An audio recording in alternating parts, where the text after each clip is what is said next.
안녕하세요. 저는 40대의 아이를 키우고 있는 전엄맘입니다. 집안일을 하거나 혼자만의 시간이 있을 때마다 이 채널에 담긴 많은 사연들을 보며 제가 겪었던 일을 다시금 꺼내어 생각하고는 했어요. 지금이야 어엿한 40대에 아이를 키우는 평범한 엄마로 잘 살고 있지만 한없이 빛나기만 해야 할 제 청춘은 지금과는 다른 삶을 살았습니다. 자식이라고는 딱 저 하나뿐인데 저희 부모님은 제게 관심이 없으셨어요. 온전치 못한 가정의 분위기 속에서 지내야 했고 그런 부모도 엄마고 아빠라고 어린 저는 부모의 사랑을 원했습니다. 그러나 한 번도 곁을 내주지도 않으셨고 부모님 인생 살기 바쁘셨죠. 어릴 때야 뭘 모르기도 했고 형제도 없는 제게는 부모가 세상의 전부인데 그런 저에게 한없이 나쁜 역할을 하던 분들이셨습니다. 그렇게 차가운 환경에서 자라다 고등학생이 된 저는 사랑받지 못하는 제 자신이 싫었고 차갑고 외로운 그 집이 너무 싫었어요. 더는 마냥 어린아이도 아니라고 생각했던 저는 철없는 선택을 하게 되었죠. 다짐을 하자마자 그 길로 가출을 해버렸습니다. 가출하니 자연스럽게 나쁜 길로 빠지게 되었어요. 학생의 신분으로 그 나이에 해서는 안 될 음주와 흡연도 했습니다. 제 자신에 대한 자존감이 없다 보니까 이렇게 망가지는 것만이 제가 할 수 있는 일이라고 착각을 했던 것 같아요. 더 슬프고 웃긴 건 제가 가출을 했는데 행방을 찾지도 않더라고요. 왜냐면 제가 가출한지도 모르셨습니다. 어떻게 부모가 이럴 수 있지? 라는 생각이 드시죠? 저도 제 아이를 낳아보니 더욱 저희 부모란 사람들이 이해가 안 가더라고요. 가출을 하고 나쁜 행동을 하는 것이 제게는 부모님에게 저 좀 봐달라는 마지막 발악이었는데 그것도 통하지 않는다는 걸 느끼게 된 순간 모든 걸 잃은 기분이었습니다. 원래도 세상에 혼자라고 생각했지만 이때부터는 정말 이 넓은 세상에 나 혼자 남겨졌구나 그렇게 생각을 하며 살았어요. 어른들에게 손가락질 받으며 개념 없이 살던 제 인생에 전환점이 하나 찾아왔습니다. 길을 걸어가고 있던 제게 누군가 다가와서 제안을 했죠. 저 학생, 혹시 연예인 해볼 생각 없어요? 우리 꽤 유명한 엔터인데 학생 캐스팅하고 싶거든요. 저를요? 네, 우리 회사 와서 정식으로 오디션도 보고 연습생 해볼래요? 어때요? 그거 하면 돈 많이 벌죠. 아, 그리고 저 연습생 그거 하면 혹시 거기서 먹고 자고 할 수 있어요? 내가 이 회사 팀장이거든. 꼭 성공하게 해줄게. 그러니까 나만 믿고 따라와요. 그리고 숙식 제공을 말하는 것 같은데 아직 학생이라 부모님이 반대하시지 않을까요? 보통 또래 연습생들은 집에서 왔다 갔다 하거든요. 저한테 관심이 없으셔서 상관없어요. 그리고 숙식 제공이 가능해야 제가 이걸 할 수 있어요. 그래요, 그럼. 그렇게 하는 걸로 해요. 흔히 말하던 길거리 캐스팅이란 걸 경험하게 되었고 솔직히 별 생각은 없었습니다. 그냥 절 성공하게 해주겠다 약속을 했고 숙식 제공이 된다고 들어서 조금은 편하게 살 수 있겠다 싶어서 택한 길이었죠. 만약 숙식 제공이 어렵다고 했으면 연습생 생활 그거 하지도 않았을 겁니다. 전 그렇게 서울이란 곳을 가게 되었고 그때 당시에도 서울은 굉장히 멋졌어요. 제가 살던 곳과는 다른 느낌이 들었죠. 보통 이런 상황이라면 이를 악물고 난 꼭 성공할 거야 라며 다짐을 하기도 하잖아요. 그런데 저는 의욕이 없었습니다. 하루하루 눈을 뜨니까 사는 느낌으로 살고 있었고 하고 싶은 것도 없었고 성공이 목적도 아닌 그야말로 삶에 대한 의지가 하나도 없는 사람이었죠. 이 엔터에 갔을 때는 정말 끼가 많은 사람도 많았고 예쁘고 잘생긴 사람들도 많았어요. 신기할 정도로 말이죠. 세상에 잘생기고 예쁜 사람은 여기 다 모여있다는 생각이 저절로 들었습니다. 그러나 저는 의욕도 없는데 끼도 없으니 다른 연습생들 사이에서 거의 왕따였죠. 다들 죽기 살기로 온 힘을 다하는데 저는 그런 모습이 보이지 않아도 팀장님이 챙겨주시니 얼마나 질투가 났겠어요. 팀장님은 본인이 캐스팅한 저를 성공시키는 게 목적이셨고 저는 그냥 먹고 사는 문제를 해결하는 게 목적이었죠. 서로 분명한 의도가 있어서 별 문제가 없다고 생각했지만 날이 갈수록 저를 향한 거센 비난과 질투심은 도가 지나쳤습니다. 그러나 인생 참 힘들게 살아온 제가 겨우 이런 걸로 기죽을 사람이 아니죠. 너희는 날 욕해라. 난 신경도 안 쓴다는 마음으로 지냈습니다. 제가 얼마나 외롭고 독한 사람인지 다 알고 계셨던 팀장님은 앞만 보고 직진하자고 늘 말씀해 주셨어요. 누구 하나 제 손을 잡고 따뜻하게 이끌어주던 사람이 없던 제게 팀장님은 참 존경하는 어른이었고 품어주셔서 늘 감사했습니다. 그래서 의욕은 없었어도 해가 되지 않으려고 적당히는 했었죠. 그러던 중 아빠께서 돌아가셨다는 연락을 받았고 부모님은 드디어 이혼을 하셨습니다. 눈물 한 방울이 나오지 않았어요. 왜 돌아가셨는지 어쩌다 돌아가신 것인지 궁금하지도 않았고 그냥 그렇구나, 돌아가셨구나, 딱 이 정도 감정이었습니다. 이 일로 정말 오랜만에 엄마와 통화를 했었는데 내심 기대를 했었어요. 그만 방황하고 엄마랑 같이 살자는 그 말을 할 거라고 말이죠. 그래, 뭐 잘 살고 있지? 원래 무소식이 희소식인 거야. 앞으로도 그렇게 잘 살아. 엄마는 엄마 인생 살 테니까. 있잖아, 나 궁금한 게 있는데 내가 엄마 자식인 게 싫어? 태어나서 지금껏 한 번도 품을 내주지 않은 그 이유를 알고 싶어. 선주야, 자식인 게 싫고 좋고가 어딨어. 그냥 다 그렇게 사는 거야. 단지 나는 내 인생이 더 중요해.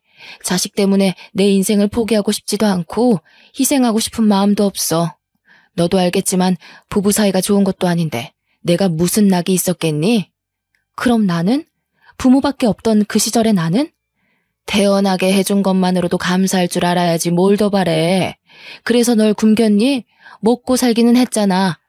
물에 빠진 거 구해주니까 보따리까지 내놓으라는 심보니 너 지금? 인생 그렇게 살지 마. 욕먹어 너. 기대를 한 내가 미친 거지. 이런 사람도 엄마라고 끝까지 기대를 해버렸어. 수치스럽다. 정말 두 번 다시 우리 만나지도 연락하지도 말자. 아빠처럼 죽었다고 연락받게 하지 마.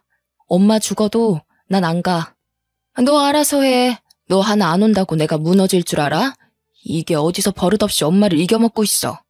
엄마가 내 엄마여서 한때는 참 좋았는데 지금은 원망스럽고 증오스러워. 내가 이렇게 아팠던 만큼 엄마도 벌 받을 거라고 생각하고 살게. 끊어. 하나뿐인 친딸에게 참 모질던 부모는 끝까지 모질었고 마지막으로 내민 손까지 내쳐버린 엄마에게 저는 완전히 등을 돌렸습니다. 뭘 기대했던 걸까 싶어 제 자신이 싫었어요. 이때부터 뭔지 모를 오기가 생겼고 내가 꼭 무슨 일을 하든 성공해서 엄마인 당신 앞에 떳떳하게 나타나주겠다고 결심했습니다. 그때 꼭 배 아파서 뒹굴기를 바랬던 것 같아요. 한마디로 복수를 꿈꾼 거죠.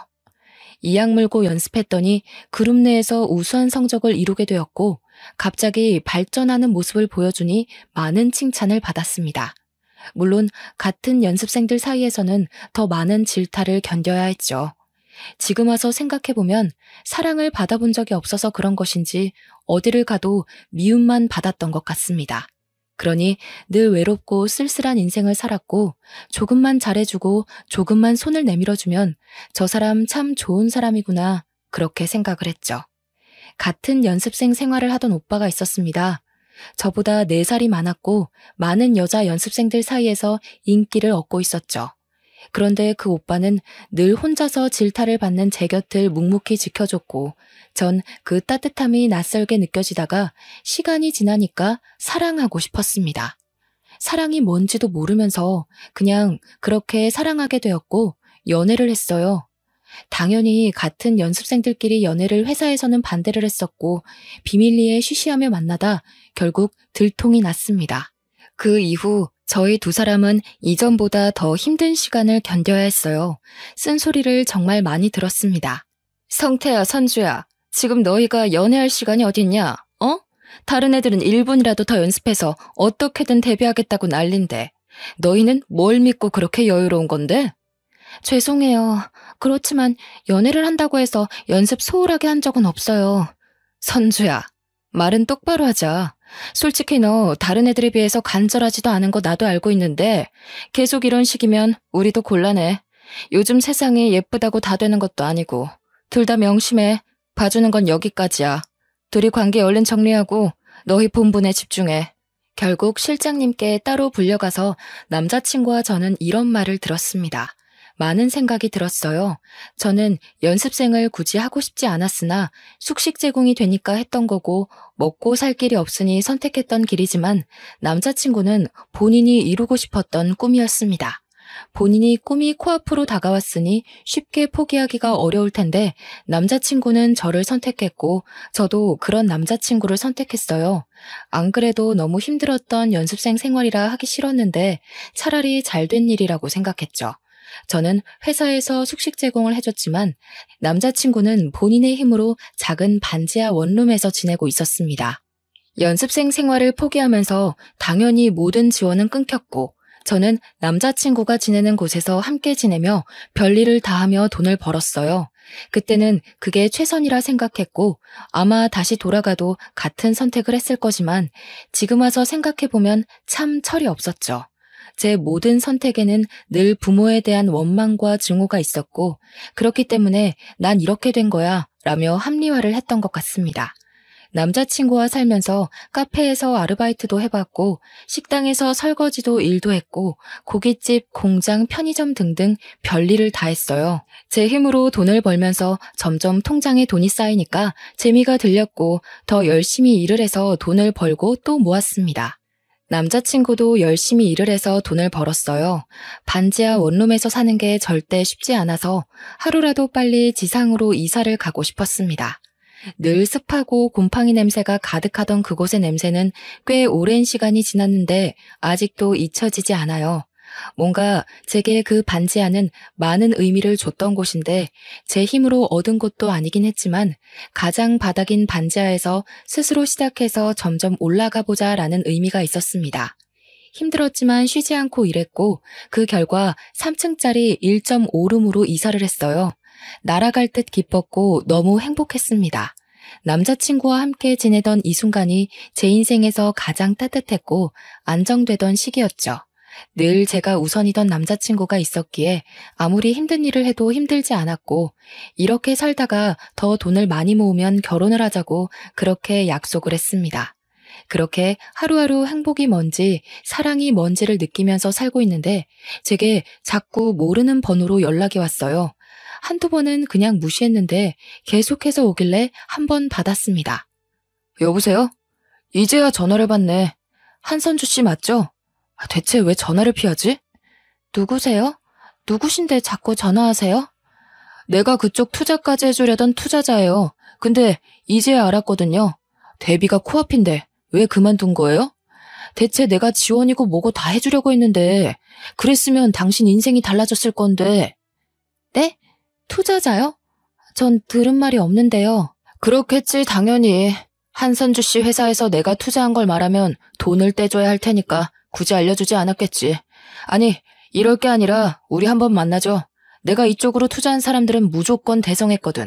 난 보는 눈이 있다고. 꼭 연예인이 아니더라도 방법은 있으니까 우선 만납시다. 의문의 남성에게 받은 전화는 무언가 꺼림칙했습니다. 저에 대해서 너무 자세히 알고 있어서 정말 투자자인가 싶기는 했지만 이미 저는 그쪽 생활을 접었기 때문에 더는 연관도 없다고 생각하고 무시를 했어요. 그런데 사람 마음이라는 게 참 간사하죠? 분명 열심히 땀 흘려서 돈을 벌면서 모으고 그렇게 살아가고 있었는데 막상 저를 위해 투자하고 싶다는 투자자가 직접 전화를 해주니 솔깃했어요. 나이가 들수록 현실을 깨닫게 되긴 한 거죠.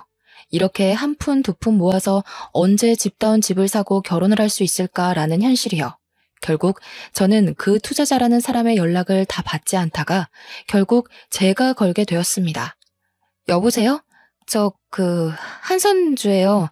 저를 만나고 싶다고 하셨죠? 만났으면 좋겠는데. 오, 그래요. 연락 기다렸어요. 그러면 지금 있는 곳 알려주면 차 보내줄게요. 그거 타고 편하게 와요. 아니요. 주소를 알려주시면 제가 갈게요. 경계심이 상당하네요. 뭐 그럼 그렇게 해요. 문자로 주소 보낼게요. 네. 전화를 끊자마자 주소가 왔고 받은 주소로 갔습니다. 솔직히 가면서도 수많은 생각을 했어요. 왜냐면 연습생 생활을 하면서 스폰서 관련해서 들은 것도 있기 때문에 설마 이 사람도 제게 그런 걸 원하는 건 아니겠지 싶었습니다. 그래서 그걸 확인하기 위해서는 한 번쯤 직접 만나봐야 했죠. 어렵사리 만나게 된 투자자라는 분은 얼핏 봐도 경제적으로 여유가 넘쳐 보였고 딱 아빠뻘 정도쯤 돼 보였습니다. 어색함과 떨리는 마음이 공존해서 쭈뼛거리는 제게 인자한 미소와 말투로 긴장감을 풀어주려 노력하셨죠. 이야, 한선주 씨 반가워요. 실물이 훨씬 아름답네요. 역시 내 안목이 틀리지 않지. 긴장을 많이 한 것 같은데 우선 딱 까놓고 먼저 말할게요. 그래야 안심할 것 같네. 난 한선주 씨한테 다 해줄 수 있어요. 금전적인 모든 지원을 싹 다 해줄 건데 혹시 생각하는 그런 건 원치 않으니 걱정 마요. 아, 네. 솔직히 이해가 안 가서요. 지금은 연습생도 아니고 데뷔할 마음도 없는데 왜 저한테 모든 지원을 해주신다고 하는 거죠? 왜 안 해요? 본인의 길인데. 대신 그쪽 회사에서 많은 사람들 사이에서 어렵게 가지 말고 내가 소개하는 엔터 쪽에서 편하게 갑시다. 나는 엔터 쪽 사업에 투자를 많이 하는 사람이고 매우 진지해요.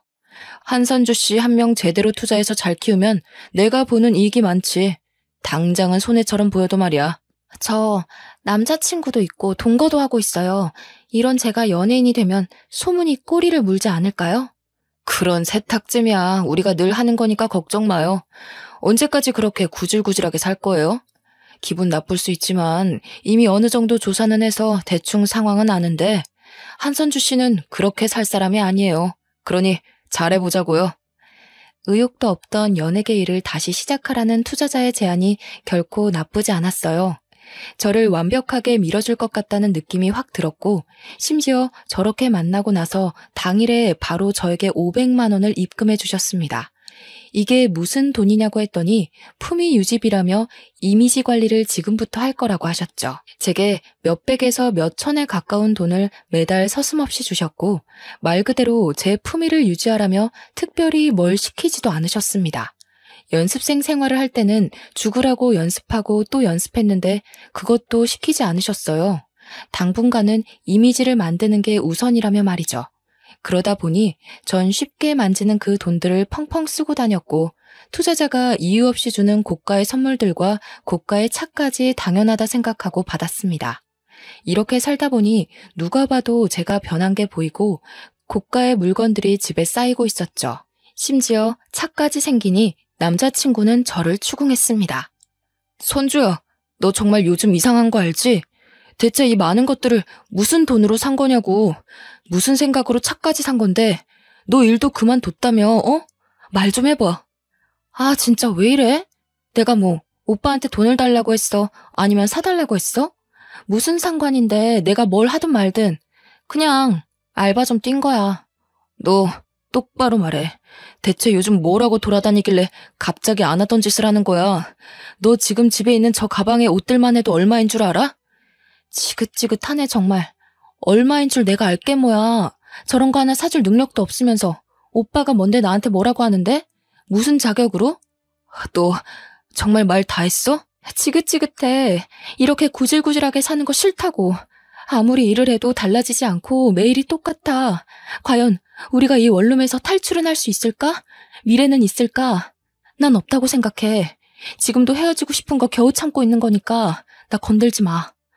너 정말 어떻게 나한테 이럴 수 있어? 내가 너 만나려고 연습생 생활도 못하고 너 하나만 바라봤는데. 남자친구는 진심으로 저를 사랑해줬던 참 좋은 사람인데 제가 돈에 눈이 뒤집히니 그런 남자친구가 보이지 않았어요. 컵 하나를 사는 것도 소중했는데 이제는 궁상맞게 느껴졌고 그냥 남자친구와의 모든 생활이 지긋지긋해졌습니다. 저는 결국 투자자에게 요구를 했습니다. 저 선주인데요. 집 하나만 마련해 주실래요? 그래. 뭐 오늘? 내일? 근데 갑자기 왜 남자친구랑 헤어지게? 네, 헤어지려고요. 이제 정리해야죠. 언제까지 이렇게 살겠어요. 그래, 아주 잘 생각했네. 바로 내일 나와. 사람 보내줄 테니까. 짐 정리도 하지 말고 사람 시킬 거니까. 이렇게 말 한마디면 집이 하루아침에 생길 정도로 제게 세상이 너무 쉬워진 거예요. 투자자에게 집을 요구한 후 남친에게 헤어지자고 말했습니다. 저를 붙잡고 많이 울었지만 그 모습도 보기 싫다며 저는 그 집에서 나와 호텔에서 하루를 묵었고 다음날 투자자가 마련해준 집으로 떠났습니다. 제 짐은 알아서 옮겨주신다고 했는데 시간 맞춰 가보니 다 옮겨져 있었고 제가 상상한 이상으로 너무 좋은 집이라서 놀랐습니다. 전 그냥 아무리 좋아봐야 투룸 정도겠지 생각을 했는데 서울에서 이름 좀 있는 곳으로 집을 구해주셨어요. 그곳에서 살다 보니 마치 제가 정말 부자라도 된 마냥 거만해졌습니다. 이때부터는 연습생 생활을 슬슬 시작하기도 했어요. 예전만큼 저를 힘들게 굴리지 않아서 좋았고 살살 연습시키다 제가 힘들다고 하면 쉬게 해줬습니다. 한마디로 저를 위해 모든 게 굴러가는 느낌이 들었고 그걸 이용해서 아주 거만하게 살았죠. 투자자는 제게 말도 안 될 정도로 지원을 해줬기 때문에 사실 저는 돈에 대한 아쉬움이 없었습니다. 심지어 돈이 얼마나 벌기 어려운 건지 느낄 틈도 없이 쓰기 바빴죠. 그렇게 흥청망청 돈 쓰는 재미로 살던 중 헤어진 남자친구가 찾아왔어요. 이 주소를 알 수가 없었을 텐데 너무 당황스럽더군요. 뭐야? 어떻게 알고 여기까지 온 거야? 선주야, 무슨 관계인지 뭔지는 묻지 않을게. 다만 난 진심으로 걱정돼서 그래. 그 사람이 널 평생 책임져 줄 수는 없잖아. 지금이야 너가 이렇게 다 누릴 수 있다고 해도 평생은 아니잖아. 그리고 무엇보다 이렇게 사는 건 정말 아니야. 선주야, 너 왜 그래 정말. 부러우면 그냥 부럽다고 해. 내가 어떻게 살든 내 인생이니까 신경 쓰지 말아줄래? 우리 헤어진 사이인데 내 뒷조사를 한 것인지 뭔지는 모르겠지만 나에 대한 관심 자체를 꺼줄래? 내가 사랑하는 여자가 망가져가는 모습을 어떻게 보고만 있어. 나한테 다시 안 와도 괜찮아. 아니, 바라지 않아. 그렇지만 예전에 너답게 살아가줘, 선주야. 내 마지막 부탁이야. 웃기고 있네. 나다운 게 뭔데? 난 지금 이 모습이 가장 나다운 모습이라고 생각해. 그러니까 제발 참견 말고 너나 잘하고 사세요. 남자친구는 절망에 빠졌고 전 그 사람을 비웃어주며 집으로 들어왔습니다. 이때까지만 해도 웃겼어요. 헤어진 전 남자친구 주제에 무슨 자격으로 제게 이래라 저래라 하는지도 모르겠고 어떻게 여기까지 찾아와서 저러는 건가 싶었습니다. 평소와는 다르게 너무 과한 감정이 느껴졌어요. 과하게 화가 났고 과하게 어이가 없었습니다. 그때는 몰랐지만 지금 생각해보면 정말 사랑했던 사람 앞에서 부끄럽고 창피했던 거죠. 남자친구의 말을 무시한 채 여전히 저는 사치를 부리면서 살았고 그야말로 완전 다른 인생을 살고 있었습니다. 그러던 중 어느 날은 투자자가 호텔로 저를 초대했어요. 간혹 투자자와 함께 좋은 곳에서 뭘 먹거나 호텔에서 회의를 하거나 하는 경우가 있었기에 대수롭지 않게 생각하고 갔습니다. 심지어 이날 가게 된 그 호텔이 서울에서 세 손가락 안에 꼽히는 곳이고 VIP룸에서 회의가 끝나면 그 방에서 하루를 묵으라고 하셨거든요. 그래서 설레는 마음으로 갔습니다. 약간 평소랑 달랐던 건 투자자가 그날따라 표정이 어딘가 묘하게 달랐어요. 왔어? 밥은 먹었니? 아니요. 회의 끝나면 룸서비스 시키려고요. 룸서비스? 좋지. 어떻게? 내가 지원해주는 삶을 살아보니 좋지? 전에 만난 그 친구랑 살았을 때랑 비교가 안 될 건데. 그치? 그렇죠. 근데 오늘 회의 주제는 뭐예요? 에이, 왜 이렇게 급해 오늘따라. 난 궁금한 게 많은데. 내가 생각을 해봤단 말이야. 선주 너한테 들어가는 돈이 어마무시해. 근데 정작 너는 나한테 주는 기쁨이 아직 하나도 없어. 그럼 내가 돈 줄 맛이 안 나겠지? 네? 갑자기 왜 그런 말을 하세요? 생각을 해봤다고 했잖아. 나는 너한테 이렇게 돈을 써도 기쁨이 하나도 없고 너 전에 만난 그 친구는 능력이 없어도 네가 다 해줬을 거 아니냐? 그치? 이건 불공평하잖아.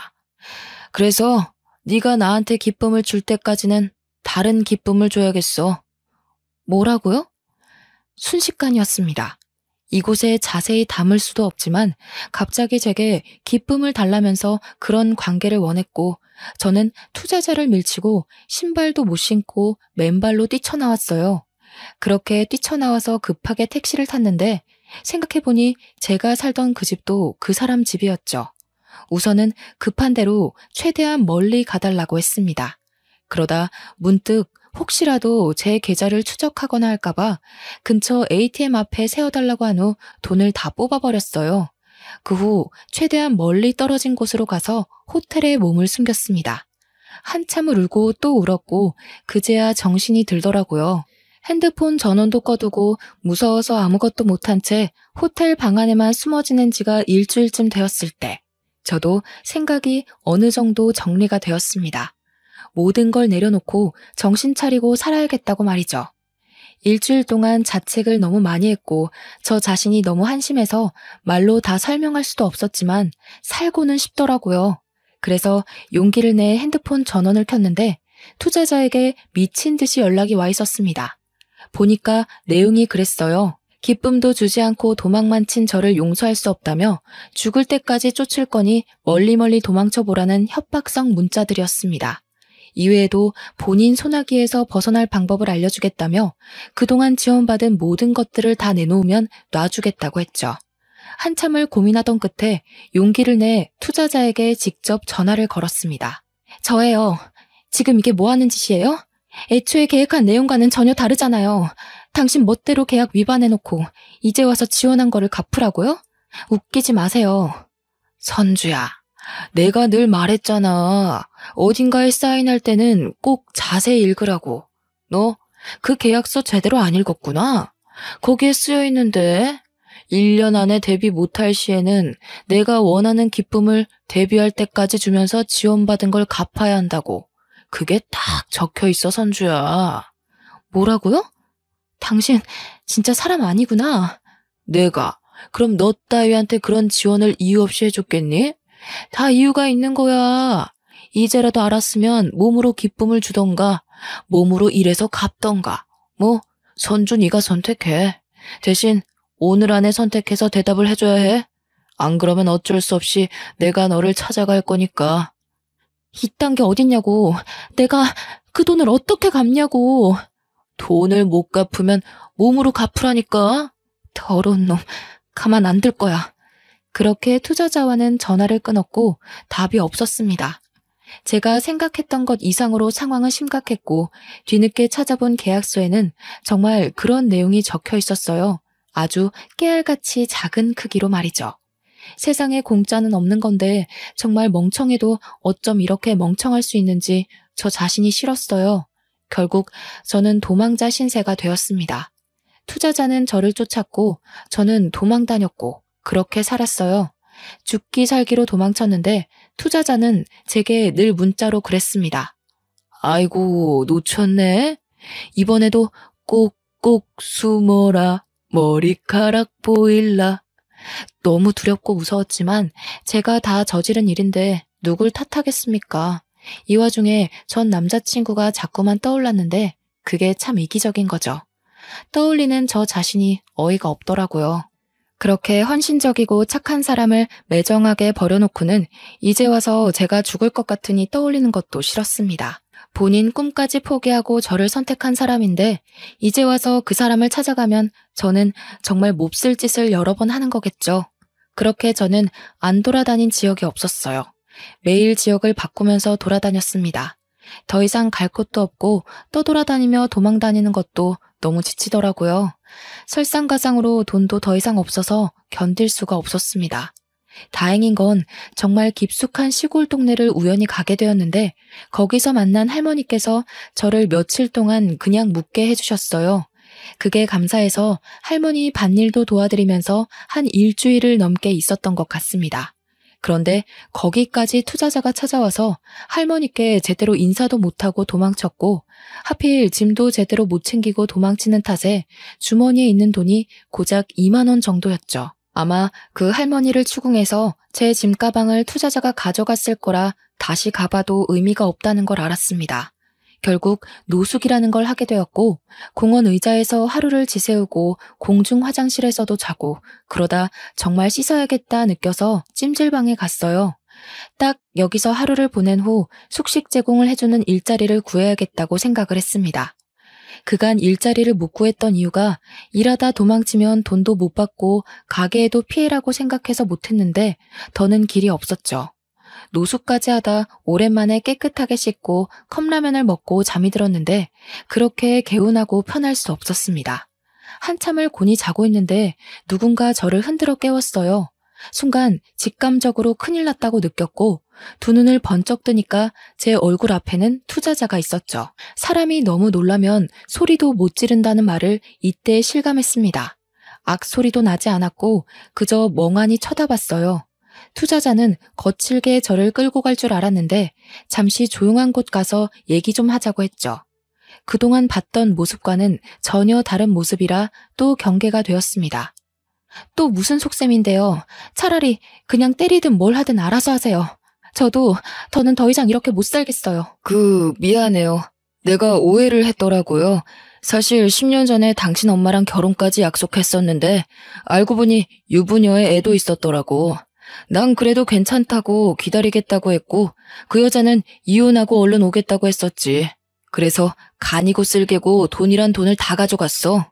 딸이 아프네 뭐네 하면서 다 가져가 놓고 다른 남자한테 가버렸거든. 근데 그게 나랑 무슨 상관인데요? 그리고 저 그 사람에 대해서 별로 듣고 싶지 않거든요? 그러니까 이런 사이인 줄 몰랐어 내가. 그 여자가 내 모든 걸 다 빼먹고 도망친 게 너무 열받아서 복수하려고 선주 씨한테 접근한 건데 이번에 알았거든. 둘 사이가 남보다 못한 사이라는 것을. 내가 이걸 진작 알았더라면 선주 씨 괴롭히지 않았을 건데 정말 진심으로 미안해요. 뭐라고요? 그럼 이게 다 결국 엄마 때문에 그런 거라고요? 저한테 나쁜 짓도 하려고 했잖아요. 그것도 엄마 때문이라고 할 수 있어요? 그 여자가 무너지는 걸 보고 싶었거든. 보통 자기 딸을 건드리면 엄마는 다 미치니까. 근데 그 여자는 아니더라고. 정말 진심으로 사과할게요. 나 때문에 버린 시간에 대해서 모두 보상도 할게요. 뭐 이런 더러운 경우가 다 있지? 평생을 엄마라고 해준 게 없는데 그까지 정말. 근데 솔직히 돈에 눈멀어서 행동한 제 탓도 있는데 누굴 탓하겠어요. 투자자와 얘기를 나눈 후 저는 집으로 돌아갔어요. 그리고 생각을 정리해봤습니다. 결국 아빠와 살고 있을 때 이 투자자와 바람을 폈던 거고 마치 이혼할 것처럼 해놓고 어렸던 저를 팔아 투자자에게 돈을 뜯은 거죠. 뜯을 만큼 다 뜯고서는 투자자가 아닌 다른 남자와 또 바람을 핀 거니까 솔직히 제가 투자자 입장이라고 해도 열받아서 복수를 하고 싶을 것 같더라고요. 안 그래도 엄마에 대한 마음이 좋지 않았는데 멀쩡히 잘 살고 있던 중에 다시금 제 인생을 망친 게 또 엄마 탓인 것 같아서 엄마에 대한 증오와 분노가 커졌습니다. 물론 제가 선택한 거지만 그냥 엄마가 너무 싫었어요. 투자자가 엄마를 찾아갈 거라길래 저도 같이 가자고 했습니다. 혼자 여전히 이 남자 저 남자 만나면서 살고 있었으면 안 가려고 했는데 가정까지 꾸리고 애 낳고 너무 잘 살고 있다는 거예요. 정작 첫 자식인 저는 한 번도 사랑을 받아보지 못하고 이렇게 살고 있는데 말이죠. 얼마나 행복하게 살고 있는지 제 눈으로 보고 싶은 마음에 투자자와 함께 갔습니다. 차 안에서 한참을 기다렸고 정말 오랜만에 보는 엄마의 모습은 낯설었어요. 늘 부러워했던 친구들의 엄마 모습처럼 지내고 있더라고요. 한 손에는 장바구니를 들고 단정한 옷차림에 딱 엄마의 느낌을 품고 있었죠. 엄마는 올라가고 이어 저랑 투자자가 그 집으로 따라 들어갔습니다. 저희를 본 엄마는 아주 기겁을 했지만 아내 애들이랑 엄마의 새로운 남편도 있었는지 과거를 들킬까봐 아주 조용한 목소리로 말하더군요. 둘이 어떻게 같이 여기로 온 거야? 아니, 우선 가. 집에 남편도 있다고. 내가 연락할게. 집 앞에 연락처 두고 가. 얼른. 너무 다급해 보이는 엄마의 모습 뒤로 큰 가족 사진이 보였고 너무 행복해 보였어요. 또 집 안쪽에서는 애들과 아빠의 웃음소리가 가득했고 집에서는 맛있는 냄새도 나는데 그게 그렇게 슬펐습니다. 저는 그동안 쌓인 모든 분노가 폭발했고 큰 소리로 엄마를 밀치며 집 안으로 들어가면서 말했어요. 엄마, 당신이 처음으로 낳은 딸인 내가 이렇게 멀쩡하게 살아있는데 어떻게 한 번을 보듬어 주질 않아? 그래도 나 어떻게든 이악 물고 살고 있었어. 근데 이젠 하다하다 바람핀 불륜남이 엄마한테 복수하려고 나한테 해코지까지 하게 만들어? 대체 당신이 나한테 해준 게 뭐가 있다고 이렇게 한평생 날 힘들게 하는 거야? 여보, 이게 다 무슨 소리야? 아, 여보, 애들 데리고 나가 있어. 해결할 일이 생겨서. 왜 나가 있어? 저 사람도 알 건 알아야지. 저는 이 사람이 낳은 자식인데 한 번도 품에 안겨본 적이 없는 자식이에요. 이유는 엄마라는 이 사람이 맨날 남자들 만나기 바빠서요. 옆에 이 남자가 그중 한 명이고 단물만 쏙 빼먹고 딴 남자한테 간 게 열받아서 딸인 저를 찾아와서 해코지하려고 했다네요. 너 조용히 못해? 우선 나가자고. 김미연, 이 남자는 얼마 뜯어먹었냐? 너 내가 뒷조사 좀 해보니까 정말 대단하더라. 근데 이 남자랑은 애까지 나온 거 보니까 너도 이제 남자 바꾸는 게 귀찮아서 정착하려고? 야, 미연아. 적어도 사람이면 네 딸은 네가 챙기는 게 맞지 않냐? 저기요. 이 여자랑 하루빨리 갈라서요. 바람 피는 게 습관이고 돈 뜯어먹는 건 취미니까. 그렇게 투자자랑 같이 재혼해서 살고 있는 엄마네 집을 발칵 뒤집었고 이 사실을 몰랐던 엄마 남편은 큰 충격을 받았습니다. 엄마가 얌전한 현모양처인 줄 알았다네요. 남편과 사별을 했고 아래 딸이 있었지만 딸도 같이 죽었다고 말했다는데 그 딸이 멀쩡히 살아있으니 놀랐겠죠. 결국 엄마는 이혼을 당했고 사기 결혼으로 위자료를 많이 물어줬다고 들었습니다. 이후 투자자는 제게 평생 책임지고 지원을 해주겠다고 했지만 무슨 이유이든 제게 나쁜 짓을 하려고 했기에 더는 연락하지 말라고 했어요. 대신 투자자는 제게 살던 집을 명의 이전해줬고 이 세상에 엄마 없어도 잘 살 수 있다며 힘을 주고 떠났습니다. 이후엔 제 힘으로 돈을 벌면서 살았고 아예 타지에서 새롭게 시작했어요.